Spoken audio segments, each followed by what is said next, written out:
जय हिंद दोस्तों आइए जानते हैं आज के कुछ बड़े अपडेट्स के बारे में। तो दोस्तों, बॉर्डर पर टेंशन होगी खत्म, पेट्रोल डीजल संकट भी होगा दूर। यूक्रेन युद्ध के बीच भारत, चीन और रूस एक साथ आ रहे हैं नजर। दोस्तों, यूक्रेन और रूस के बीच वॉर जारी है। ज्यादातर देशों ने पाला भी चुन लिया है। भारत सहित कुछ ऐसे भी देश हैं जिन्होंने बीच का रास्ता अपनाया है। यह युद्ध दुनिया के इक्वेशन को बदलता हुआ दिख रहा है। यूक्रेन पर रूस के हमले की आलोचना से दूरी बनाकर एशिया की दो महाशक्तियां भारत और चीन मॉस्को के साथ दिख रही है। इस बीच चीन के विदेश मंत्री वांग यी के भारत आने की खबरें हैं। इस महीने के आखिर तक वह भारत आ सकते हैं। अगर ऐसा हुआ तो यह बड़ा डेवलपमेंट होगा। सीमा पर तनाव के बीच वांग यी का यह दौरा कई मायनों में अहम होगा। दूसरी ओर रूस के साथ अपने व्यापारिक रिश्तों को बढ़ाते हुए भारत ने 30 लाख बैरल क्रूड यानी कच्चे तेल की डील कर ली है। इस तेल को भारी डिस्काउंट पर खरीदा गया है। रूस ने भारत और दूसरे बड़े इंपोर्टर्स को रियायती कीमतों पर तेल और दूसरे ऑब्जेक्ट्स की पेशकश की थी। इसके बाद भारत ने इस मौके का फायदा उठाया है। इसे लेकर अमेरिका ने सीधे तो नहीं लेकिन इशारों में अपनी आपत्ति जताई है। और चीन के विदेश मंत्री 26 मार्च को नेपाल आएंगे और सोर्सेस के मुताबिक इस महीने की शुरुआत में चीन ने उनके भारत आने का प्रस्ताव दिया था। हालांकि विदेश मंत्रालय से जुड़े सोर्सेस ने बताया है कि अभी कुछ भी फाइनल नहीं है। अगर ऐसा हुआ यानी वांग यी भारत आए तो यह कई तरह से इम्पोर्टेंट होगा। पूर्वी लद्दाख में सेनाओं के पीछे हटने का प्रोसेस अब तक पूरा नहीं हुआ है। इस मामले में चीन ने काफी अड़ियल रुख अपना रखा है। तो अब आइए बात कर लेते हैं भारत और रूस की। दोस्तों, रिपोर्ट के मुताबिक इंडियन ऑयल कॉर्पोरेशन IOC ने कच्चे तेल की मौजूदा इंटरनेशनल रेट्स के मुकाबले रूस से भारी डिस्काउंट पर 30 लाख बैरल क्रूड खरीदा है। दोस्तों, भारत अपनी जरूरत का 85% कच्चा तेल इंपोर्ट करता है। सस्ते रेट पर क्रूड खरीद पर एनर्जी बिल में कमी आ सकती है। साथ ही तेल के रेट पर भी फर्क पड़ेगा।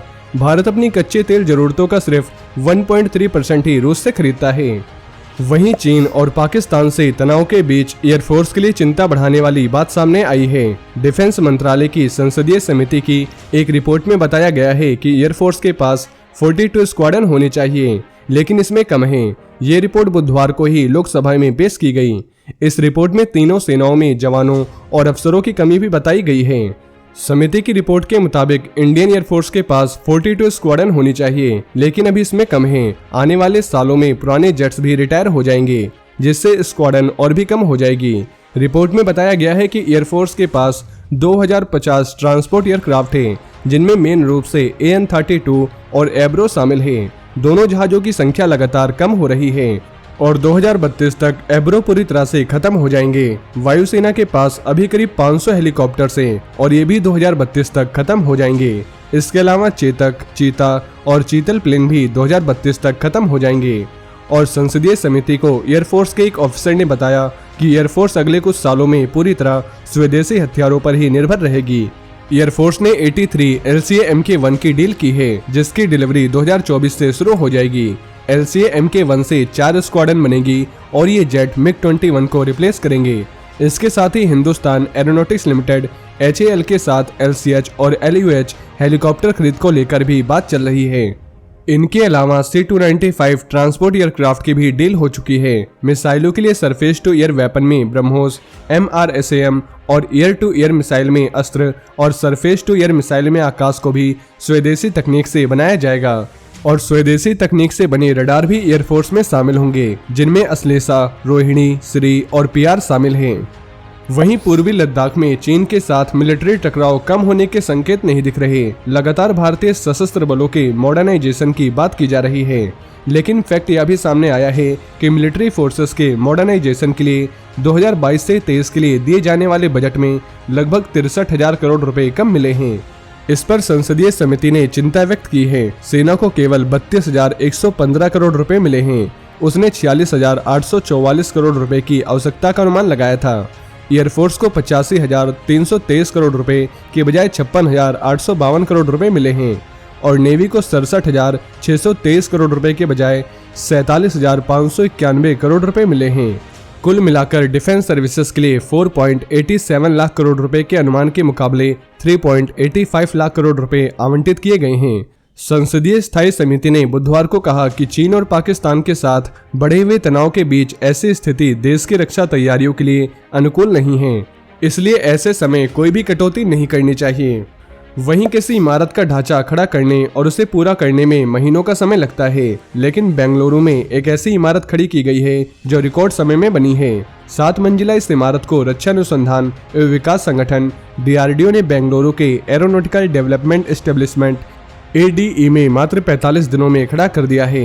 एरोनॉटिकल डेवलपमेंट एस्टेब्लिशमेंट ADE में फ्लाइट कंट्रोल सिस्टम के लिए हाइब्रिड टेक्नोलॉजी का यूज करके रिकॉर्ड 45 दिनों में यह 7 मंजिला इमारत का निर्माण हुआ है और यह देश में पहली बार हुआ है।